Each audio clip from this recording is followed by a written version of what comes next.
नमस्कार, आप देख रहे हैं साधना प्लस और मैं हूं आपके साथ पूजा अग्रवाल। बुलेटिन की शुरुआत करेंगे पंजाब, हरियाणा, हिमाचल की खबरों के साथ, लेकिन उससे पहले नजर इस वक्त के हेडलाइंस पर। मुक्तसर में शिरोमणि गुरुद्वारा प्रबंधक समिति के मेंबर का निधन, विक्रम सिंह मजीठा ने दी श्रद्धांजलि। मौके पर मजीठा ने किया विपक्ष का कटाक्ष। अम्बाला पुलिस ने कोरोना को लेकर कसी कमर, पुलिस ने बिना मास्क घूम रहे लोगों के काटे चालान। कार्रवाई को लेकर दुकानदारों ने जताया रोष। मेवात में इनेलो नेता और संगठन मंत्री ने की बैठक, इनेलो कार्यकर्ताओं ने फूल मालाओं से किया स्वागत। बैठक में कई मुद्दों को लेकर की गई चर्चा।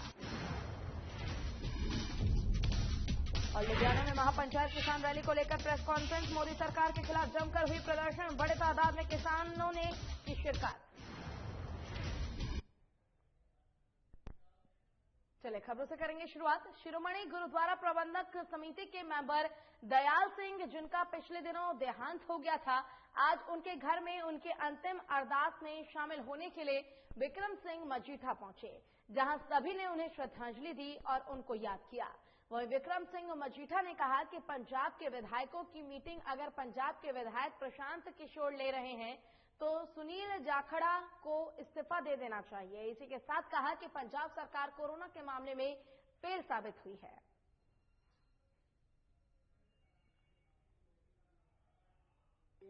मल्ले ਨੂੰ ਲੈ ਕੇ ਸ਼੍ਰੋਮਣੀ ਗੁਰਦੁਆਰਾ ਪ੍ਰਬੰਧਕ ਕਮੇਟੀ ਵੱਲੋਂ ਪੂਰੀ ਤਿਆਰੀ ਔਰ ਸੰਗਤ ਦੇ ਵਿੱਚ ਉਤਸ਼ਾਹ ਵੀ ਇਹ ਹੈ ਕਿ ਜਿਹੜੀਆਂ ਕਾਨਫਰੰਸਾਂ ਅੱਗੇ ਹੁੰਦੀਆਂ ਸੀ ਰਾਜਨੀਤਿਕ, ਉਹ ਐਤਕੀ ਕੋਵਿਡ ਕਰਕੇ ਨਹੀਂ ਹੋ ਰਹੀਆਂ।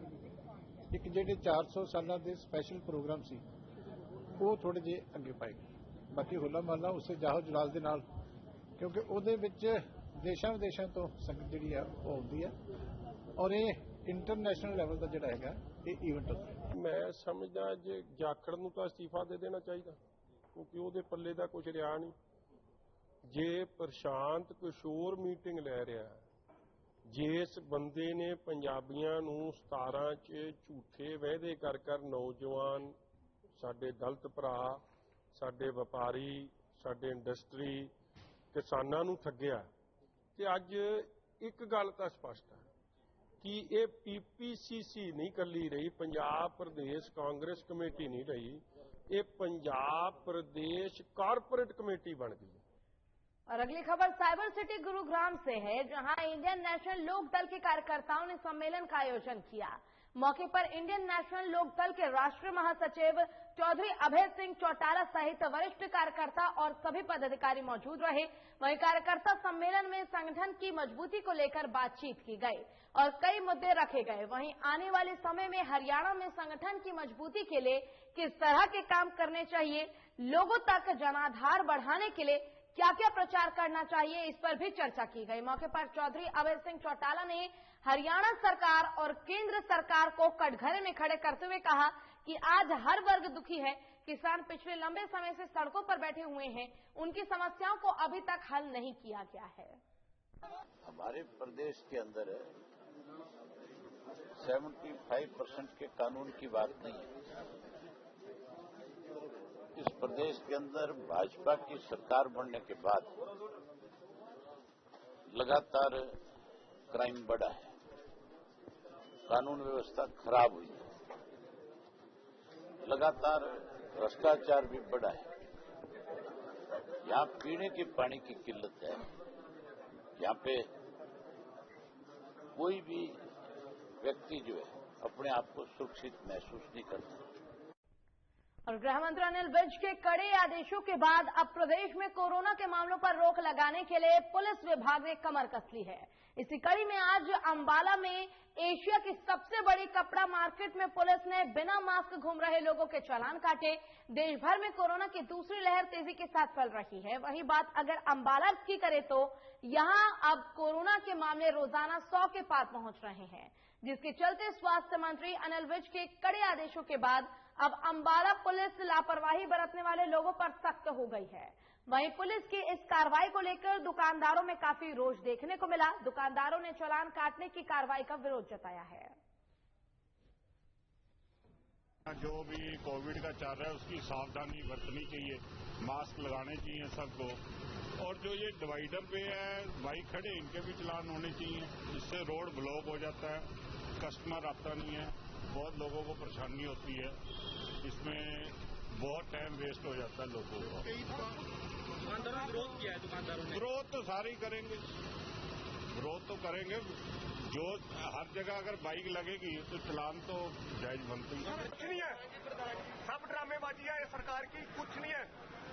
हल ये है यहाँ पे वहाँ पे 2 पुलिस वाले हर जगह लगाए जाएं, जो किसी को मत छोड़े, कोई भले डीसी का बेटा हो चाहे अफसर का बेटा हो, जिसका चालान कटना है तो कटना है। उच्च अधिकारियों की तरफ से मास्क, जो बिना मास्क पहने हुए लोग हैं उनका चालान काटने की डायरेक्शन हुई है। उसी संबंध में कपड़ा मार्केट के अंदर आज ये अभियान चलाया गया है।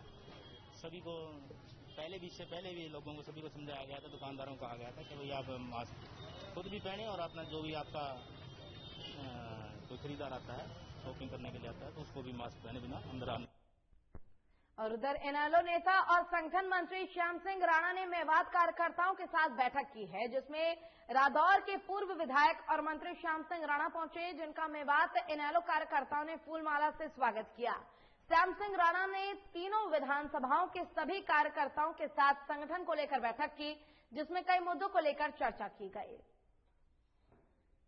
दिशा निर्देश तो चौधरी ओम प्रकाश चौटाला जी के हैं, अभय चौटाला जी के। उन्होंने 5-4 आदमियों की संगठन को मजबूत करने के लिए ड्यूटी लगाई। उन्होंने 16 जिलों के अंदर का दौरा कर लिया और कार्यकर्ताओं को आसान सा कार्यक्रम बना दें, काम को आसान कर दें, ये काम ड्यूटी हमारी। काम को बांटते प्रदेश के अंदर जोन।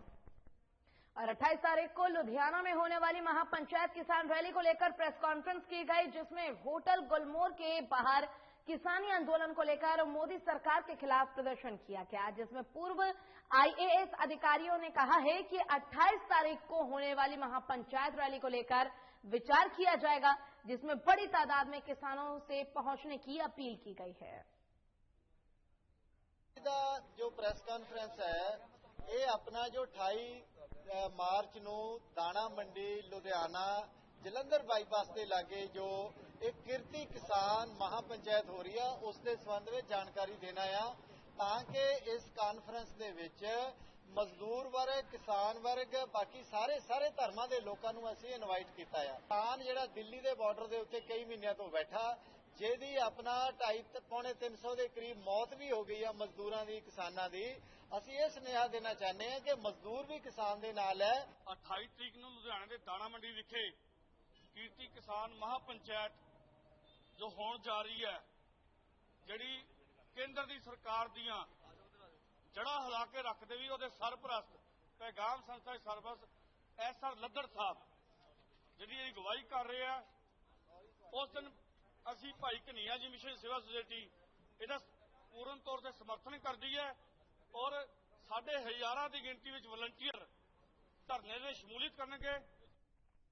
और कृषि कानून को रद्द करवाने के लिए किसान लंबे समय से संघर्ष कर रहे हैं। संघर्ष में नौजवानों के लिए शहीद नवरीत के दादा हरदीप सिंह के गांव-गांव जाकर संघर्ष में शामिल होने की अपील की है और कहा है कि दिल्ली टिकरी बॉर्डर में शामिल होने के लिए करीब 500 नौजवान इकट्ठे होकर दिल्ली के लिए रवाना हुए।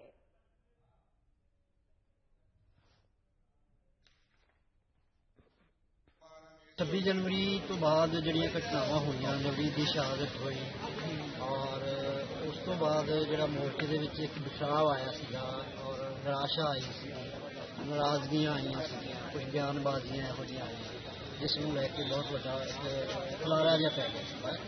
ਤੇ ਸਾਡੇ ਸਾਹਮਣੇ ਇਹ ਬਹੁਤ ਵੱਡੀ ਚੁਣੌਤੀ ਸੀ, ਕਿਉਂਕਿ ਨਵਰੀਤ ਦੀ ਸ਼ਹਾਦਤ ਜਿਸ ਕਾਜ਼ ਨੂੰ ਲੈ ਕੇ ਹੋਈ ਜਾਂ ਹੋਰ 300 ਸ਼ਹਾਦਤਾਂ ਹੋਈਆਂ ਜਾਂ ਜਿਹੜਾ 3-4 ਮਹੀਨੇ ਦਾ ਉੱਥੇ ਬੈਠ ਕੇ ਸਭ ਹੋਇਆ, ਜਿਹੜੇ ਸਾਡੇ ਸਾਰੇ ਐਫਰਟਸ ਲੱਗੇ, ਜਿਹੜੇ ਦੇਸ਼ਾਂ ਵਿਦੇਸ਼ਾਂ ਵਿੱਚ ਵਰਤੇ ਸਾਡੀ ਕੌਮ ਦੇ।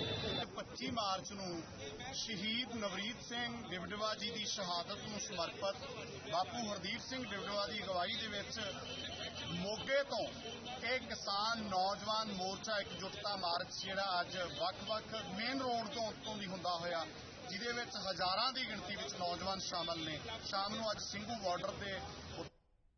अगली खबर हनुमानगढ़ से है, जहां समर्थन मूल्य पर गेहूं की खरीद की तैयारियों को लेकर जिला कलेक्ट्रेट जाकर हुसैन ने बैठक की है। बैठक में सभी 16 खरीद केंद्रों पर व्यवस्था दुरुस्त रखने के निर्देश दिए गए हैं। इसी को लेकर एफसीआई के अधिकारियों ने बताया कि किसानों को ऑनलाइन ही रजिस्ट्रेशन करवाना होगा। ऑफलाइन रजिस्ट्रेशन की प्रक्रिया नहीं है और न ही इसकी अनुमति दी गई है। ऑनलाइन रजिस्ट्रेशन 1 अप्रैल से शुरू होगा, जिसमें किसान आधार कार्ड नंबर, खाता नंबर के जरिए रजिस्ट्रेशन करवा सकते हैं। अगली खबर हनुमानगढ़ से है, जहां एडीएम अशोक असीजा ने जंक्शन के गंगानगर फाटक पर चल रही बालाजी इंदिरा रसोई का निरीक्षण किया। इस दौरान एडीएम ने खाने की क्वालिटी की जांच की, साथ ही खाना बनाने की जगह, राशन सामग्री, टोकन व्यवस्था और साफ सफाई का भी निरीक्षण किया और अधिकारियों को जरूरी निर्देश दिए।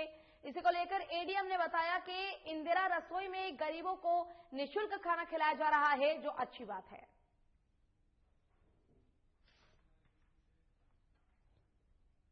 खबर सोहना से है, जहां हरिभूम सहकारी संस्थान के कार्यालय का उद्घाटन हवन के साथ संपन्न हुआ, जिसमें सहकारी समिति के चेयरमैन डॉक्टर हसन अपनी पूरी टीम के साथ मेवात मौजूद पहुंचे, जिसमें दूर दराज से आए बड़े बड़े उद्योगपतियों और कई संस्थानों के पदाधिकारी और अधिकारी मौजूद रहे। इसी के साथ अतिथियों ने ऑल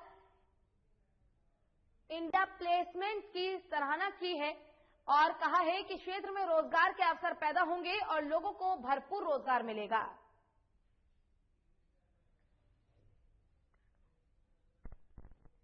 और फरीदाबाद के बहुचर्चित छात्रा निकिता हत्याकांड में आज जिला अदालत ने फास्ट ट्रैक कोर्ट के जरिए से सुनवाई की है और सिर्फ 5 महीने में मुख्य आरोपी को दोषी करार दिया है। वहीं आने वाली 26 तारीख को सजा देने का ऐलान किया गया है। गौरतलब है कि 26 अक्टूबर 2020 को निकिता की उस समय गोली मारकर हत्या कर दी गई थी, जब वो कॉलेज से पेपर देकर अपनी सहेली के साथ घर लौट रही थी। तभी पूरा मामला सीसीटीवी कैमरे में कैद हो गया, जिस पर सरकार ने मामले की गंभीरता को देखते हुए इसे फास्ट ट्रैक कोर्ट में डाल दिया था और अब मामले में आरोपी को सजा सुना दी गई है। सम्मान करते हैं, लेकिन फांसी मिले कि हम तो संतुष्ट सभी होंगे और फांसी की हमारी हमारी तरफ से 4 विधायक थे, संजीव राव, केतन रावत और परमार जी, और इन्होंने काफी अच्छा अपना काम किया है।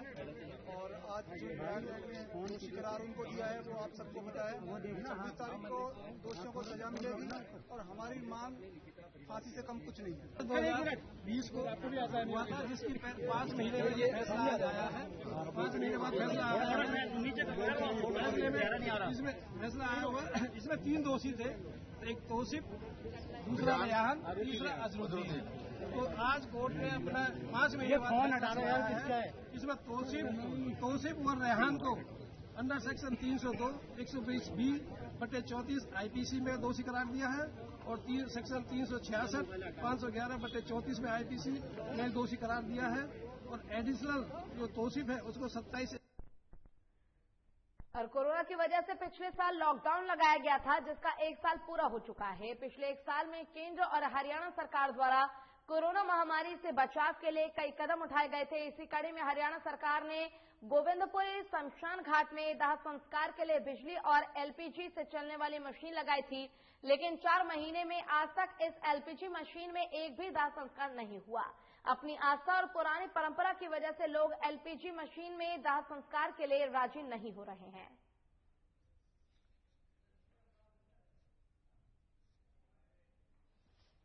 ये मशीन सर नवंबर में लगी थी पिछले साल, अब लगे हुए इसको 4 महीने हो चुके हैं।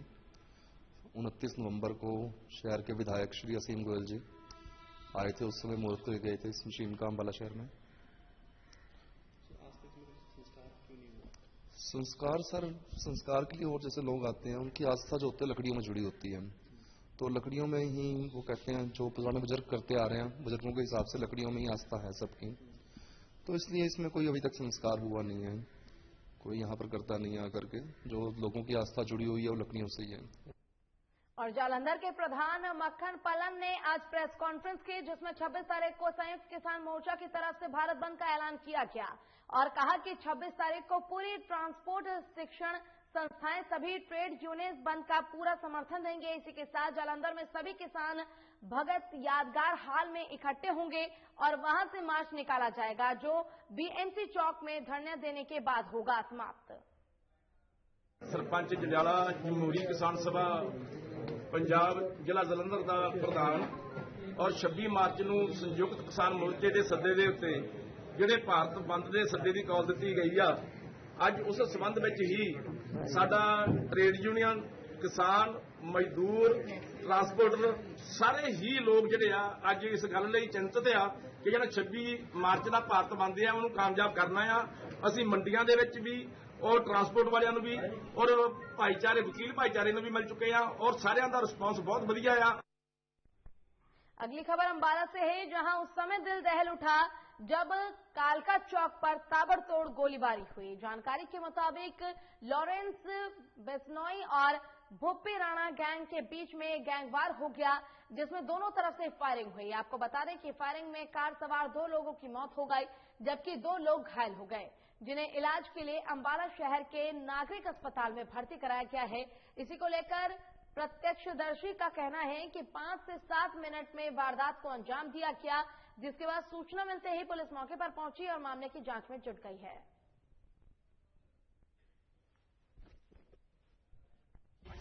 अगर ये होती पहले तो हम होने ही क्यों देते, ये बात ऐसी नहीं थी, क्योंकि इतना ये जो ये मुकदमा है कालका चौक पे पुलिस है, ये मानने वाली बात है। जैसे आप देख रहे हो कि वहाँ मिट्टी पड़ी हुई है, मिट्टी का एक ढेर था सड़क से इस किनारे, जहाँ गाड़ी आहिस्ता हुई वहाँ जो ये अपनी व्हीकल चले हुए थे वो खिसक के थोड़ा चल रहे थे आराम से। कालका चौक पर सीसीटीवी लगा हुआ है क्या? वो करेंगे हम सब इसकी करेंगे, उसके लिए टाइम चाहिए ना, वो हम इन्वेस्टिगेशन का एक पार्ट है, वो कर रही है पुलिस। 4 बंदे थे, तगड़े थे, वैसे स्विफ्ट गाड़ी में थे, उनके पास ना 4 नॉर्मल थी।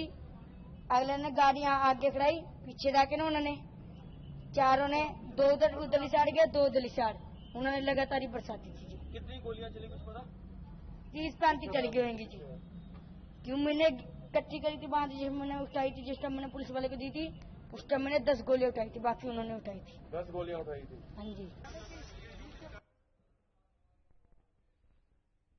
और इसी पर अधिक जानकारी के लिए अंबाला से हमारे संवाददाता तरुण कुमार हमारे साथ फोन लाइन पर जुड़ गए हैं। तरुण, सबसे पहले तो आपसे जानना चाहेंगे कि आखिर पूरा मामला क्या है विस्तार से?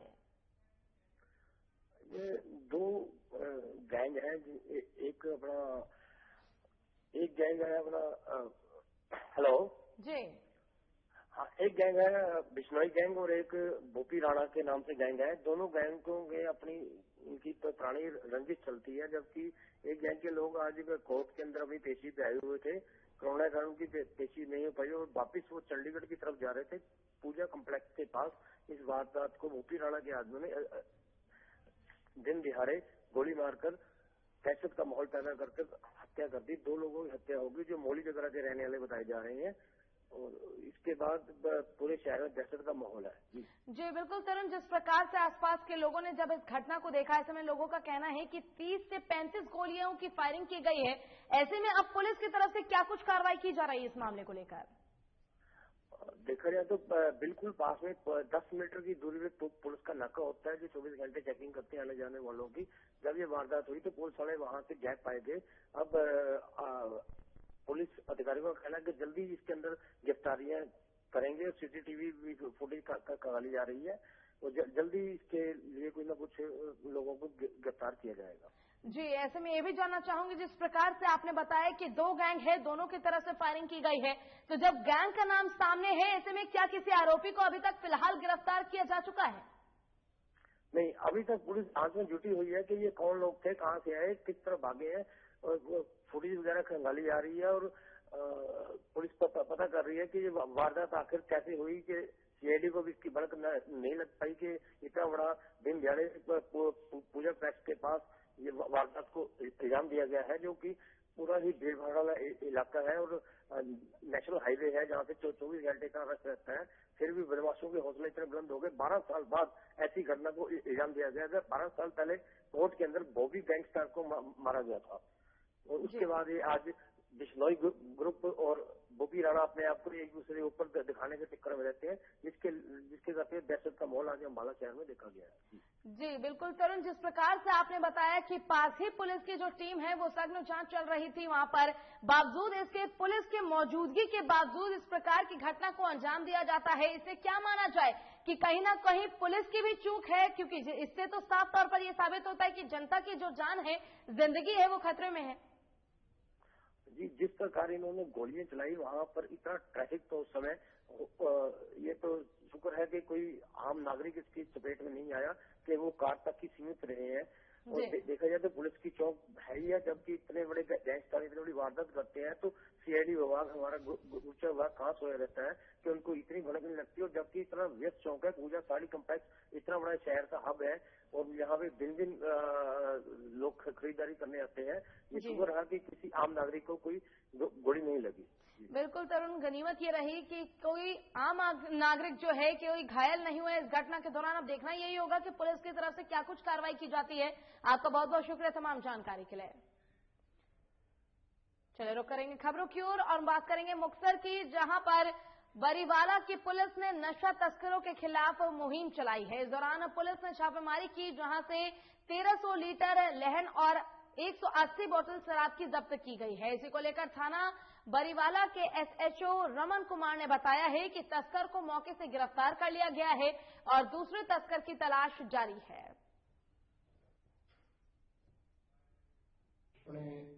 डीजीपी साहब, एसएसपी साहब ਵੱਲੋਂ ਜਿਹੜੀ ਮੁਹਿੰਮ ਚਲਾਈ ਗਈ ਹੈ ਕਿ ਨਸ਼ਿਆਂ ਦੇ ਅਗੇਂਸਟ ਮੁਹਿੰਮ ਚਲਾਈ ਗਈ ਹੈ, ਜਿਸ ਵਿੱਚ ਅਸੀਂ ਪਿਛਲੇ ਸਮੇਂ ਦੌਰਾਨ ਕਾਫੀ ਜਿਹੜੇ ਐਨਡੀ ਤੇ ਦਾਰੂ ਦੇ ਮੁਕੱਦਮੇ ਦਰਜ ਕੀਤੇ ਆ। ਉਸੇ ਦੀ ਲਗਾਤਾਰਤਾ ਵਿੱਚ ਸਾਨੂੰ ਅੱਜ ਇੱਕ ਸਵੇਰੇ ਬਹੁਤ ਵੱਡੀ ਸਫਲਤਾ ਮਿਲੀ ਹੈ। ਇਹਨਾਂ ਤੋਂ ਭਾਰੀ ਮਾਤਰਾ ਵਿੱਚ ਕਰੀਬ 1300 ਲੀਟਰ ਲਾਹਣ ਹੈ ਜੀ, ਜਿਹਦੇ ਚੋਂ 150 ਲੀਟਰ 180 बोतल जड़ियां हैगियां तैयार दारू जड़ी।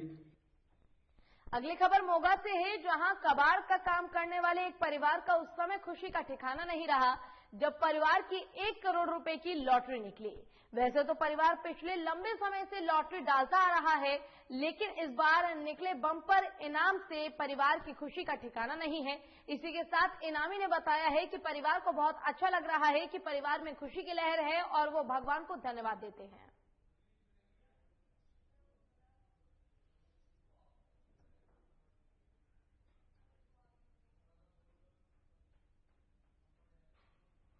मोगा की ये खबर, जहां कबाड़ का काम करने वाले एक परिवार की 1 करोड़ रुपए की लॉटरी लगी है। आपको बता दें कि ये परिवार काफी लंबे समय से लॉटरी खेल रहा था, लेकिन अब 1 करोड़ की लॉटरी लग गई है। इससे जो परिवार है उसमें खुशी का ठिकाना नहीं रहा है और ऐसे में परिवार के जो लोग हैं वो काफी खुश हैं। परिवारजनों का कहना है कि वो भगवान का धन्यवाद करते हैं और ऐसे में आपको ये बता दें कि मोगा में कबाड़ का काम करने वाले एक परिवार की खुशी का अब ठिकाना नहीं रहा, क्योंकि परिवार के पास 1 करोड़ की लॉटरी आ गई है।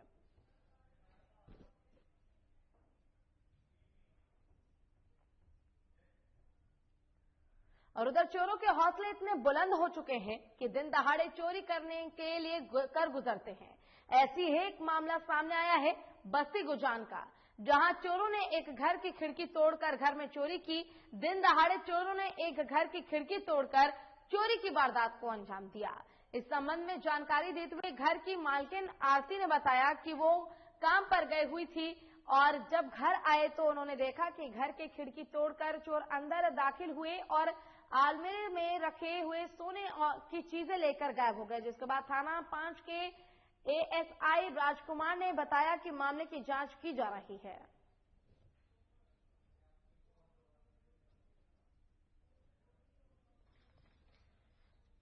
चोरों के हौसले इतने बुलंद हो चुके हैं कि दिन दहाड़े चोरी की घटना को अंजाम दे रहे हैं। आपको बता दें कि मामला जालंधर का है, जहां पर चोर कुछ भी करने के लिए कर गुजर रहे हैं। जहां चोरों ने एक घर की खिड़की तोड़कर घर में चोरी की। दिन दहाड़े चोरों ने एक घर की खिड़की तोड़कर चोरी की वारदात को अंजाम दिया। इस संबंध में जानकारी देते हुए घर की मालकिन आरती ने बताया कि वो काम पर गई हुई थी और जब वो घर आई तो उन्होंने देखा कि घर की खिड़की तोड़कर चोर अंदर दाखिल हुए और अलमारी में रखे हुए सोने की चेन चुरा ले गए। जिसके बाद थाना 5 के एएसआई राजकुमार ने बताया कि मामले की जांच की जा रही है। फिलहाल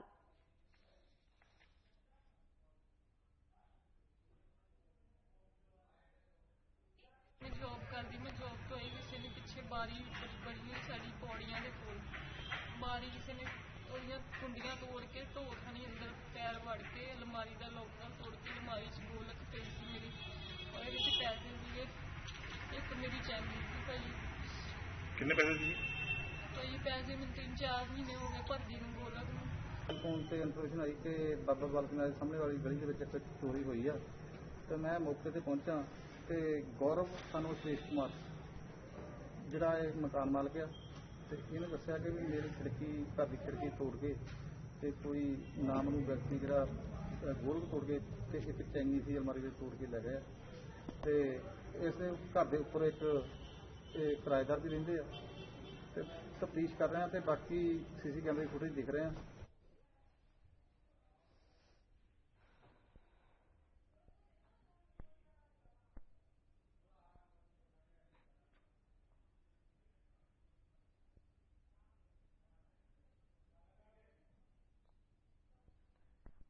और कौन कहता है कि आसमान में सुराग नहीं हो सकता, एक पत्थर तो तबीयत से उछालो यारो।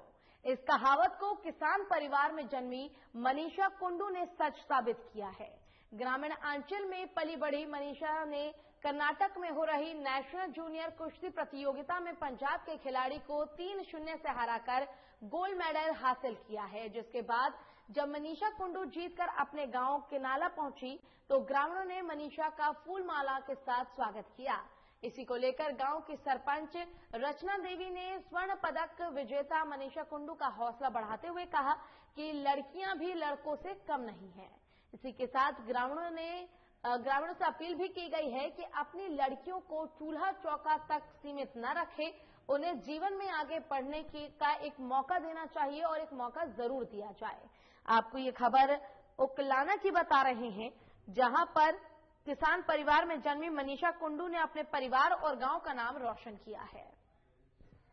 संदेश तो जैसा कि आप देख ही रहे हैं, हमारे गांव की बेटी मनीषा ने गोल्ड मेडल जीतकर हमारे गांव का ही नहीं बल्कि हमारी डिस्ट्रिक्ट गुजरात का नाम किया है, नाम रोशन किया है। और गांव के लिए एक ही संदेश है कि अपनी बेटियों को पढ़ाओ, लिखाओ और खिलाओ।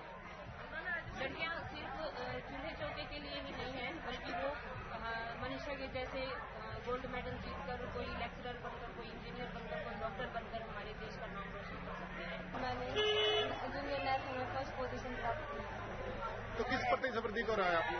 मेरे फाइनल में पंजाब के साथ थे, उसको मैंने 3-0 से वीर के साथ 3-0 से हराया था। कहाँ हो रहे थे?